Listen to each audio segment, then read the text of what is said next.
بيبدأ ملخص فيلمنا بأجواء مرعبة في غابة مظلمة ظلام مميت مع بنت صغيرة بتجري بأقصى سرعة عندها، وبيبقى واضح كده إن البنت ديت بتهرب من حد بيطاردها، وبتفضل البنت تجري يا صديقي وهي مرعوبة لحد ما بتدخل جوا بيت وبتدخل في أوضة من الأوض وبتقفل الباب بسرعة وهي بتاخد نفسها بالعافية وبتحضن اللعبة بتاعتها وهي مرعوبة، وبتبقى البنت الغلبانة معتقدة إن هي بقت في أمان، ولكن فجأة الباب بيتكسر عليها وبيدخل الشخص اللي كانت بتهرب منه وبيبقى فيه فاس في إيديه، وفي لحظة مرعبة بيخلص المتوحش على البنت من غير أي رحمة، والدم بتاع البنت المسكينة بيغرق لعبتها. وبعد الحادثة البشعة اللي حصلت للبنت بتنتشر أخبار إن الشرطة لقوا جثة البنت، لكن للأسف يا صديقي كانت متقطعة لأجزاء والشرطة جمعت كل الأجزاء بتاعت الجثة، لكن الغريب بقى هو إنهم ملقوش راس البنت. وحفظا على سلامتك مش هجيب لك المشهد. وبعد فترة قصيرة بتحصل حوادث خطف وقتل الأطفال كتير. المرعب بقى هو إنهم بيبقوا مقتولين ومتقطعين بنفس الطريقة اللي البنت اتقطعت بيها، وكأن موتها كان هو البداية للعنة على كل أهل المدينة. وبما إن في جرائم كتير فالكلام بيكتر، لكن الكل بيجتمع على حاجة واحدة، وهو إن قتل الأطفال مش هينتهي إلا لما يلاقوا راس البنت اللي اتقتلت ويدفنوا جثتها كاملة. وبعد كذا سنة بنشوف بنت اسمها سوكا وهي بتصحى بصعوبة علشان تروح للمدرسة، وبتقول لنفسها لأ فوقي كده علشان ورانا يوم طويل، وبتقعد تفطر لحد ما أمها تجهز لها اللانش بوكس بتاعتها، وبتديها أمها اللانش بوكس وبتقول لها إن هي عملت لها أكل زيادة علشان تدي صحابها منه، فبتضحك بحزن لأنها أصلا ما عندهاش صحاب. وبعد كده بتروح للمدرسة وبنلاحظ إن هي انطوائية عكس كل الطلبة اللي كلهم لهم صحاب ومكونين مجموعات، وبسبب ان هي انطوائية بتبقى منبوذة من كل اللي حواليها. وفي اثناء ما سوكو ماشية بتشوف قطة وبتحس ان هي مش عادية وان في حاجة وراها، وفجأة في اتوبيس بيدوس القطة دي، فبتفضل اسوكو تبص لها وبتحس وكأن ده انذار شؤم، لكنها بتحاول ما تهتمش بالموضوع وبتروح الفصل، وهناك بتشوف الطلبة وهم بيتهموا طالب اسمه شوتا بان هو اللي سرق الفلوس اللي جمعوها علشان المهرجان اللي هيتعمل قريب في المدرسة. وبيبقى واضح كده ان شوتا اصلا غلبان وما سرقش حاجة، لكنه مش قادر يدافع عن نفسه وبيستحمل اهانة الطلبة ليه، لحد ما رئيسة الفصل بتيجي وبتبرئه وبتعرف الطلبة ان هي اللي نسيت الفلوس في الديسك بتاع شوتا. وبعد كده بيجي وقت الغدا وطبعا كل الطلبة بيجتمعوا مع بعض، لكن أوسوكو هي الوحيدة اللي بتقعد في مكان بعيد عنهم وبتبقى عازلة نفسها عن باقي الطلبة بشكل غريب، وبتختار ان هي تقعد عند الكنيسة اللي تحت الانشاء علشان محدش يشوفها وهي قاعدة تاكل. لكن اول ما بتبتدي تطلع اكلها بتشوف منظر كفيل بانه يسد نفسها باقي حياتها، واذا يفاجئ يا صديقي في ايادي اطفال بتطلع من البير اللي قدام اوسوكا، وبتبقى الايادي ديت متغرقه بالدم، وبتفضل اوسوكا مبرقه ومش مصدقه المنظر اللي هي شايفاه قدامها. وفي الاثناء ديت العمال بتوع الصيانه بيجوا، واول ما بيظهروا الايادي بتختفي وكانها كانت ظاهره لاوسوكو مخصوص، ومش بتقدر اوسوكو تنسى المنظر اللي هي شافته، وبتقرب من البير وبتبص جواه لكنها مش بتلاقي اي حاجه وبيبقى مجرد بير عادي، فبتقول لنفسها يا بت اكيد كنت بتتخيلي، وبتسيب المكان وبتمشي. لكن وهي ماشيه بتشوف شخص شكله مريب قاعد يدفن حاجة في الأرض، فبتقول لنفسها ده ايه اليوم المريب الغريب ده، وبتحس بالخوف خصوصا ان الشخص ده بيبص لها بنظرات مش مريحة خالص. وفجأة الرياح بتهب فبتكسر الفخار اللي فيه الزرع، فبتقول أوسوكو لنفسها ده كده انذار شؤم رسمي، وبتبص للشخص المريب اللي بيدفن شيء مجهول لكنه بيتجاهل وجودها وبيكمل دفنه وبعدها بيمشي. وهنا بقى بتحصل حاجة مرعبة، وفي أثناء ما أوسوكو بتبص للشخص المريب بتسمع صوت بنت جاية من وراها وبتطلب منها تدور على جثتها، فبتبص أوسوكو وراها وهي هتموت من الرعب لكنها مش بتلاقي حد، فبتخاف اكتر وبتمشي بسرعة من المكان اللي هي فيه. وبعد انتهاء اليوم الغريب ده أوسوكو بترجع للبيت وبتستعد علشان تنام وتنسى كل اللي حصل معاها، لكنه بيبقى يوم مش باين ليه ملامح، وبتتفاجئ أوسوكو بان في رسائل مريبة جايه لها من رقم مجهول، وبتتكلم الرسائل ديت عن الدم والقتل وحاجات بتخلي أوسوكو تترعش من كتر الخوف، ومش بتبقى مستوعبة اللي بيحصل معاها، فبترمي التليفون من ايديها وبتبعد عنه. وقتها التليفون بيتهز وبيبتدي يتحرك في اتجاه أوسوكو وكأن في حد عايزها تكمل قراية الرسايل، فبتترعب أوسوكو أكتر وبتروح تنام. والصراحة يعني مش عارف جاي لها السلام النفسي ده منين علشان تقدر تنام بعد كل اللي حصل معاها. وفي نص الليل بتحصل حاجة أغرب من كل اللي حصل قبل كده. هتقولي فيها مروان أغرب من كده؟ هقولك اتفرج واحكم بنفسك. أوسوكو فجأة بتلاقي نفسها جوه الكنيسة اللي تحت الإنشاء، وبيبقى معاها مجموعة من الطلبة اللي معاها في المدرسة، وبيبقوا كلهم هيتجننوا ويفهموا ايه اللي حصل وازاي انتقلوا من بيوتهم والسرير اللي كانوا نايمين عليه للكنيسة دي. وفجأة بيشوفوا تابوت فبيترعبوا اكتر، لكن اكتر حاجة بتخليهم مستغربين هو وجود إتسو معاهم، وده لان اساسا إتسو بقاله فترة مختفي وما كانش بيجي المدرسة، وبيحاول صاحبه يتكلم معاه ويفهم منه هو كان مختفي فين لكن بتجاهله خالص. وبيقرر إتسو يمشي ويرجع لبيته ومش بيهتم يفهم ايه اللي جابه للكنيسة. وفي الاثناء ديت شوتا بيتكلم مع زمايله وبيقول لهم انا متاكد ان اللي بيحصل معانا ده ليه علاقه بالبحث عن جثه البنت اللي اتقتلت من سنين. اصلا انا قريت في الموضوع ده كتير. فبيستغرب الكل ومش بيبقوا فاهمين حاجه، وفجاه بيسمعوا صوت اسو وهو بيصرخ، فبيتخضوا كلهم وبيطلعوا يجروا بسرعه على المكان اللي سمعوا منه الصوت. وهنا بقى كانت الصدمة، بيلاقوا إتسو مقتول ومقسوم نصين، وبيقفوا الطلبة مكانهم وهم مش مستوعبين بشاعة المنظر. وفجأة بيلاقوا جثة بنت تانية بتترمي بره الكنيسة، وبكده بقى اتقتل 2 من الطلاب وما بقاش فاضل الا اسوكا و3 تانيين. وقتها بقى بيقرروا الاربعه انهم يهربوا وينفذوا بحياتهم، وبيطلعوا يجروا باقصى سرعه عندهم علشان يهربوا من الشخص المجهول اللي بيقتل فيهم، وبيحاولوا انهم يكسروا القفل بتاع البوابه علشان يقدروا يهربوا، لكن القفل بيبقى صلب بشكل مش طبيعي ومش بيتكسر بالرغم من كل المحاولات. وفي اللحظه دي الرعب اللي جوه الطلاب بيزيد، وبيفهموا انهم خلاص بقوا محاصرين في المكان ومش هيخرجوا منه ابدا. وفي الوقت ده بيسمعوا صوت القاتل المجهول وهو بيقرب منهم، فبيحاولوا انهم يستخبوا في مكان بعيد عنه، لكنه بيبقى عارف كل شبر في المكان. وفجأة بيهاجم الطلبة وبيقتل واحد منهم بطريقة بشعة، وبكده ما بقاش فاضل الا اسوكا و2 تانيين. وقتها بقى بيقرروا انهم يتعاونوا علشان يهربوا مع بعض، وبيمسك الولد ايد اسوكا علشان ياخدها تستخبى معاه، وبيروح يجيب البنت التانية، لكن بيقف مكانه وهو مرعوب، وده لانه شاف البنت وهي على السلم وبتبص لحد وهي خايفة، وفجأة بتتسحب لمكان بعيد. وطبعا اللي عمل كده هو القاتل المجهول. وبعدها على طول جثث البنت بتترمي من على السلم، وبكده ما بقاش فاضل الا اسوكا والولد اللي معاها. وبعد اللي حصل اسوكا بتترعب اكتر وبتقعد مكانها وهي بتترعش، وفجأة بيشوف خيال قاتل واللي بيبقى واضح ان هو خيال بنت، فبيشدها الولد وبيطلعوا يجروا، وبيفضل يجري لحد ما بيوصل لأوضة وبيقفل الباب عليهم. وبتتكلم اسوكا معاه وبتسأله هيعملوا ايه، والكل مات واكيد الدور جاي عليهم. فبيقول لها الولد انهم هيحاولوا يهربوا باي طريقه وممكن ينجحوا، فبتقول له ممكن ما ننجحش. المهم ان الولد بيخباها تحت الترابيزه وبيغطيها كويس علشان تبقى في امان، وبيقول لها ما تعمليش اي صوت مهما حصل، وبيروح يقف ورا الباب علشان يمنع القاتل من انه يقتحم الاوضه، لكن القاتل بيفضل يكسر في الباب لحد ما بيدخل السلاح بتاعه وبيزق الولد بعيد. وبعدها على طول بيفتح الباب وبيبص له الولد وهو مرعوب، وفجأة القاتل بيخلص على الولد الوحيد اللي كان فاضل مع اسوكا، وبكده ما بقاش فاضل حد غيرها. وبتفضل اسوكا مستخبية وبتبقى هتموت من كتر الرعب، خصوصا ان هي سمع صوت الولد وهو بيتقتل. وفجأة القاتل بيفضل يتنطط فوق الترابيزة اللي اسوكا مستخبية تحتها، فبتترعب اكتر، لكن بالرغم من كده بتتماسك ومش بتعمل اي صوت، وبتبص لجثة الولد اللي بتبقى متعلقة قدامها، وبتقرر تتماسك اكتر عشان تضحيته ما تروحش على الفاضي. وفي الاثناء ديت الجو بيبقى هادي هدوء غريب، والقاتل بينزل من على الترابيزة، فبتخاف اسوكو ان ده يبقى هدوء ما قبل العاصفة، وبتفضل تبص حواليها، ولما مش بتشوف القاتل بتطمن، لكن ده بيطلع كمين، وفجأة القاتل بيشدها لبره. وهنا بقى كانت المفاجأة، القاتل هو نفسه شبح البنت الصغيرة اللي اتقتلت من سنين في الغابة.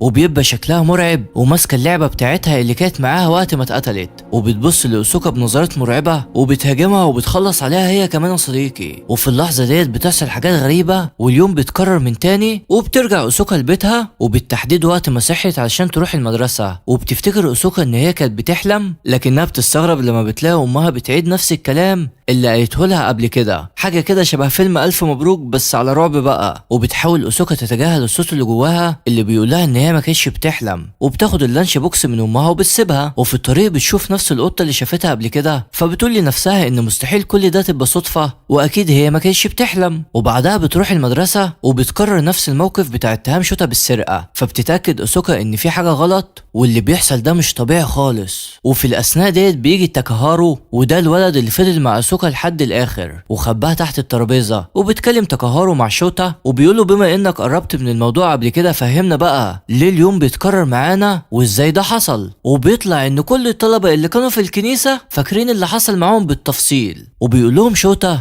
ان مفيش يوم جديد هيجي عليهم الا لما يلاقوا اجزاء جثة البنت اللي اتقتلت من سنين. وفي اثناء ما الطلبه بيتكلموا بيجي الشخص المريب اللي اسوكا شافته وهو بيدفن حاجه قبل كده، وبنعرف ان هو امين المكتبه واسمه ياشرو، وبيحسوا الطلبه انه مريب لكنهم مش بيهتموا، وكل واحد منهم بيرجع لمكانه، وبيبقى عندهم امل ان شوتا يطلع غلط واليوم الجديد يجي عليهم. لكن لما الساعة بتيجي 12 بيتكرر معاهم اللي حصل قبل كده، بيلاقوا نفسهم في الكنيسة، والمرة ديت بيفتحوا التابوت اللي كان موجود في الكنيسة، وبيلاقوا ان التابوت ده معمول مخصوص على قد جسم البنت اللي اتقتلت. معنى كده انهم لازم يلاقوا الاجزاء بتاعت الجثه ويحطوها جوه التابوت لحد ما الجثه تكمل. وبعد ما عرفوا هم هيعملوا ايه بيدوروا على اجزاء جثه البنت في كل مكان، وكل واحد بيبتدي يدور لوحده علشان يلاقوها بشكل اسرع. وفجاه اوسوكا بتحس ان في حد بيقرب منها فبتترعب وبتفتكر ان البنت جايه علشان تقتلها، لكن لما النور بيشتغل بيطلع ان اللي وراها هو تاكاهيرو. فبتقول له حرام عليك يا عم رعبتني، شغلت النور ليه؟ فبيقولها هو انت مستغربه ان انا شغلت النور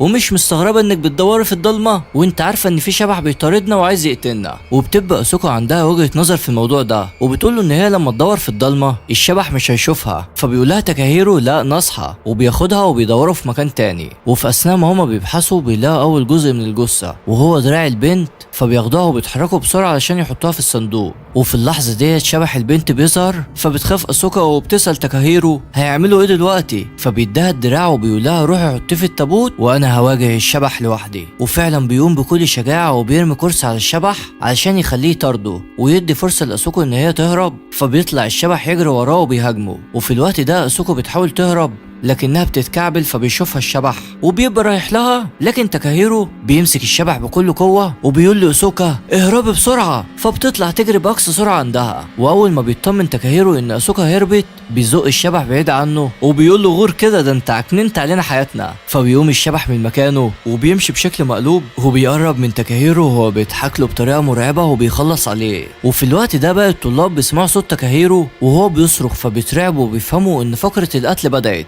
وبيحاولوا يستخبوا بسرعه على امل ان الشبح ما يوصلش لمكانهم. وفي الاثناء ديت اسوكو بتقرر ان هي تتحرك بسرعه علشان تحط الايد اللي معاها جوه التابوت، لكن في اثناء ما هي بتتحرك في اتجاه التابوت الشبح بيشد واحده من الطلاب، فبتسيب اسوكو الايد وبتشد الطالبه علشان تمنع الشبح من انه ياخدها. لكن طبعا قوه اسوكو ما تجيش حاجه قصاد قوه الشبح اللي بيشدها هي والطالبه، وبيخلص عليهم هما الاتنين مع بعض وبيحول المكان لبركان دم. وطبعا مش هجيب لك برضو المنظر حفظا على سلامتك. وفي وقتها بقى بيبقى في طالبه تالته قاعده مكانها وبتترعش من الرعب اللي هي فيه، وبتصدم من اللي شافته من كتر خوفها مش بتقدر تتمالك اعصابها. لكن فجاه بتشوف ان الشبح بيقرب منها، فبتجمع شجاعتها وبتاخد الايد اللي كانت مع اسوكا وبتطلع تجري علشان تحطها في التابوت، يمكن يعني لما تعمل كده الشبح ما يقتلهاش. وفعلا بتقدر تجري باقصى سرعه عندها وبتحط الايد جوه التابوت وبتقعد جنبها وهي مستنيه تشوف التغيير اللي هيحصل، لكنها مش بتلحق تشوف حاجه خالص، وده لان الشبح بيهاجمها وبيخلص عليها هي كمان. وفي اليوم التاني بتكرر اليوم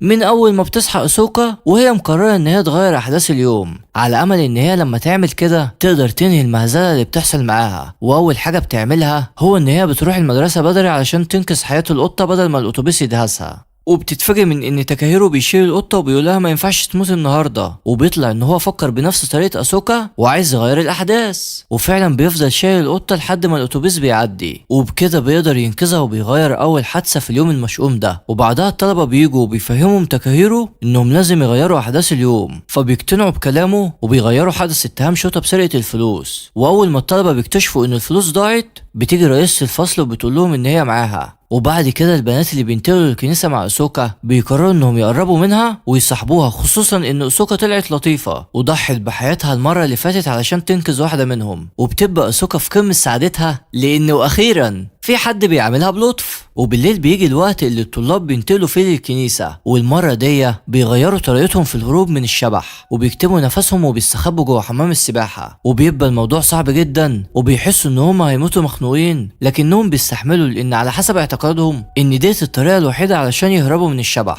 وفجاه بيشوفوا انعكاس الشبح في الميه، ومعنى كده انه قريب منهم جدا، وبيفضلوا مركزين مع الانعكاس لحد ما بيختفي. ولما بيختفوا بيفهموا انه خلاص الشبح البنت مشيت، وفجاه بيخرجوا من الميه وهم بياخدوا نفسهم بصعوبه. وفي الوقت ده في واحده منهم بتتشد لتحت فبترعب الباقي، لكنها بتطلع من الميه وهي بتضحك وبتقول لهم مالكم انتوا اتخضيتوا ليه؟ انا كنت بهزر معاكم. لكن فجاه الهزار بيقلب جد والشبح بيجي وبيخطف البنتين اللي مع اسوكا، وفجأة المية بيبقى كلها دم، فبتترعب اسوكا وبتخرج بسرعة من حمام السباحة قبل ما الشبح يمسكها هي كمان، لكنها مش بتلحق تهرب. وقبل ما تطلع الشبح بيقولها رايحة فين؟ تعاليلي هنا، وبيشدها لتحت وبيخلص عليها هي كمان. وتاني يوم إيسوكا بتقرا في الأخبار القديمة اللي كانت مكتوبة عن جريمة قتل البنت، وبيبقى باقي الطلبة جنبها، لكنها هي الوحيدة اللي بتبقى شايفة دود بيخرج من الصورة بتاعت البنت اللي في الجورنال، وبتبعد الصورة وهي مرعوبة. وبما إن باقي الطلبة ما شافوش حاجة، بيقتنعوا إن هي بتتوهم بسبب الضغط اللي هي اتحطت فيه آخر فترة، وبعد كده بيبتدوا يدوروا على باقي أجزاء الجثة. وكل يوم يا صديقي بيتكرر معاهم نفس اليوم، وبيلاقوا جزء من الجثة لحد ما في يوم بيقدروا يجمعوا الجثة كاملة،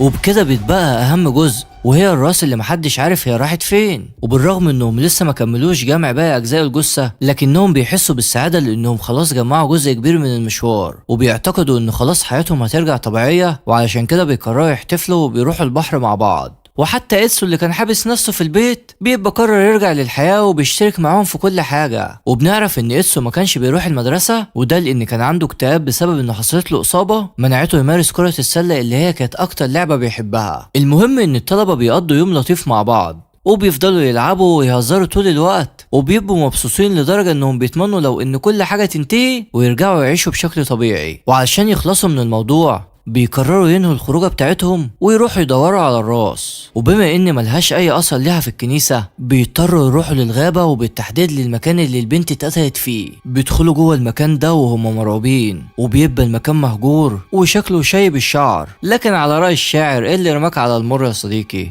المهم ان الطلبه بيحاولوا يتغلبوا على خوفهم وبيدوروا على الراس جوه المكان المرعب ده، وفي اثناء بحثهم بيلاقوا صور ومعلومات عن البنت، وبيطلع ان هي كانت مريضة وما كانتش بتروح المدرسة، واهلها كانوا سايبينها في المكان ده علشان تتعالج. وبيعرفوا كمان ان البنت كانت وحيدة ولعبتها كانت صديقتها الوحيدة، وكانت بتتعامل معاها على انها حقيقية. وبعد ما بيعرفوا المعلومات ديت بيكملوا بحث في المكان الغريب المريب ده لحد ما بيلاقوا مكان جوه البيت متغطي بخشب، وبيخمنوا ان الراس ممكن تبقى موجودة جوه المكان ده، والخشب ده معمول علشان محدش يقدر يدخل. وبيبتدوا يشيلوا في الخشب ده جزء جزء، ومع اخر جزء بيكتشفوا المفاجأة يا صديقي، وهي ان لعبة البنت كانت محبوسة ورا الخشب، وفجأة الباب بيتهد لوحده، فبينطوا كلهم من مكانهم وبيبصوا حواليهم وهم مرعوبين. وفجأة اللعبة بتختفي، فبيفهموا الطلبة ان هي مش لعبة عادية، وانهم فتحوا على نفسهم باب جهنم او نزلوا جهنم على الارض. ولما حرروها بيطلعوا يجروا باقصى سرعة علشان يخرجوا من المكان المرعب ده. ولما يخرجوا بيقرروا يرجعوا للكنيسة، وبيدوروا من تاني يمكن المرة دي يلاقوا الراس، لكن فجأة بيشوفوا الشبح وهو بيقرب منهم. وفجأة بيلاحظوا ان اللي بيقرب منهم مش شبح البنت ديت اللعبة، لكنها واخدة شكل عملاق. فبيقولوا يا نهار اسود،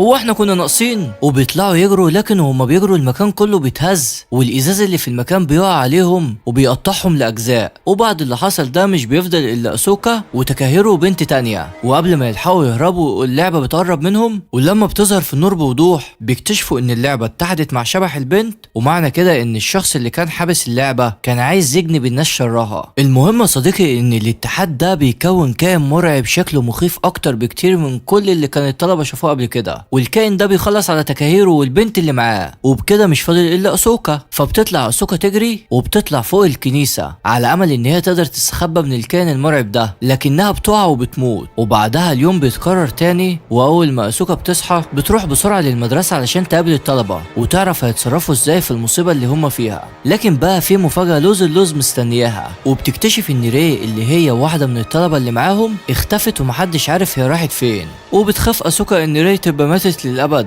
وما ترجعش تاني مع تكرار اليوم. وبعد بحث طويل الطلبة مش بيلاقوا أي أثر ليها، وكأنها فص ملح وداب. فبتقول لهم اسوكا معنى كده ان شك صح. فبيستغرب الطلبه وبيسالوها عن قصدها، فبتقول لهم ان هي شافت الكائن المرعب وهو بيبلع ري، ومعنى كده ان ري ماتت خالص ومش هترجع تاني للابد. فبيتصدموا الطلبه من اللي بيسمعوه وبيخافوا ان الكائن ده ياكلهم هم كمان ويموتوا زي ما حصل مع ري. وفي حين ان كل الطلبه بيعيطوا على مصيرهم اللي منيل ب60 نيله، اسوكا بتفتكر لما شافت امين المكتبه المريب وهو بيدفن حاجه، وبتطلع تجري عليه وبتساله هو كان بيدفن ايه. فبيقول لها ان هو بيدفن القطه اللي الاتوبيس خبطها. فبتتكلم اسوكا معاه وبتساله لو كان يعرف انهم بيجمعوا اجزاء الجثه بتاعت البنت. فبيستغرب امين المكتبه وسالها سؤال عن السبب اللي خلاها تساله السؤال ده. فبتقول له ان ببساطه انا شفتك قبل كده وانت بتراقبنا، ومعنى كده انك عارف كل حاجه وبتروح جنب الفخاره قبل ما تقع وبتمسكها. وبتقول له ان هي كانت عارفه ان الرياح هتهب والفخاره هتقع لان الحوار ده اتكرر كتير، وبتطلب منه يبقى صريح معاها زي ما هي صريحه معاه. فبياخدها للمكتبه وبيتكلم معاها وبيعرفها ان في يوم من الايام كان مكانها هي وباقي الطلبه اللي معاها، وتم اختياره علشان يدور على اجزاء الجثه، لكن بعد انتهائه من البحث فقد كل ذاكرته وما افتكرش غير انه كان بيدور على الجثه. حتى اصحابه اللي كانوا معاه ما قدرش انه يفتكرهم. وبعد اللي اسوكو بتعرفه بتحس بالاحباط وبتخاف ان هي كمان تنسى كل حاجه وترجع لنقطه الصفر، وبتروح تقابل تاكاهارو وبتتكلم معاه وهي محبطه وبتقول له ان هي خايفه ان هما ما يطلعوش من الدوامه اللي هما فيها. وقتها بقى تاكاهيرو بيهديها وبيوعدها انه هيفضل جنبها وهيحميها، ده لو الكائن المرعب يعني ما اكلهوش. وبالرغم من ان الوقت مش مناسب للرومانسيه، لكن تاكاهيرو بيقول لنفسه مش يمكن اموت قبل ما الوقت المناسب يجي، وبيقرر يعترف لاسوكو ان هو بيحبها وبيديها دبوس هديه وبيوعدها ان كل حاجه هتنتهي وهيرجعوا يعيشوا حياه طبيعيه. وبتفرح اسوكو جدا باعتراف تاكاهيرو، وده لان هي كمان معجبه بيه. وبعد ما كانت محبطه بترجع تاني تتحمس وبتفضل تفكر في حل عشان ينهوا الموضوع. وبعد كده بتتكلم مع الطلبه وبتقول لهم انها بعد تفكير طويل استنتجت حاجه مهمه، وهي ان راس البنت موجوده جوه اللعبه، وده بسبب اتحاد اللعبه مع شبح البنت. وبتقرر تعمل كمين هي وباقي الطلبه علشان يقدروا يمسكوا اللعبه ويخرجوا الراس من جواها. واول ما الكائن المرعب بيظهر بيهاجموه، وبتبقى قوتهم ضعيفه جدا قصاده، وبيهاجمهم الكائن ده، وكالعاده المره ديت بيبلع شوطها صديقي. وقتها الطلبه بيقرروا يجروا بسرعه ويوقعوا الكائن ده في الكمين اللي عملوه ليه، وبيتجمعوا كلهم حوالين الكائن وبيكتفوه بالجنازير اللي هم كانوا مجهزينها مسبقا. واخيرا بيقدروا ان هم يشيلوا حركته ويكتفوه، وبيحاول الكائن يهرب لكنهم بيشدوا الجنازير عليه باحكام. وفجأة الكائن بيشد اسوكا وبيبقى لسه هيبلعها، لكن في واحدة من الطلبة بتمسك المنشار اللي كان مرمي على الارض وبتقطع ايد الكائن، فبيسيب اسوكو، لكن للاسف بيخلص على البنت دي. وبعدها الكائن ده بيحاول يهرب، لكن الطلبة بيكتفوه باحكام اكتر، فبيكسر في المكان علشان يهرب. فبيحاول إتسو وتاكاهارو يمنعوه. وقتها الكائن بيشد إتسو وبيبلعه هو كمان، فبيتجنن تاكاهيرو وبيمسك المنشار وبيهجم على راس الكائن ده. واول ما بيهجم على راس الكائن بيهدى بشكل غريب، فبيبص تاكاهيرو علشان يشوف ايه اللي هيحصل. وفجأة راس الكائن بتتفتح وبيخرج من جواها راس البنت، وبيطلع ان شك اسوكو كان صح، وراس البنت كانت كل ده جوه اللعبه، وعلشان كده محدش قدر يوصل لها قبل كده. وبعد الاحداث ديت تاكاهيرو واسوكا بياخدوا الراس علشان يحطوها على باقي الجثه ويخلصوا بقى، لكن فجاه الكائن بيرجع يهاجمهم من تاني. فبيدي تاكاهيرو الراس لاسوكا وبيقول لها تحطها في التابوت بسرعه، وبيتصدى هو للكائن لكنه مش بيقدر يصمد قدامه كتير وبيموت على ايديه. فبتقعد اسوكو تعيط وبتترجاه يقوم،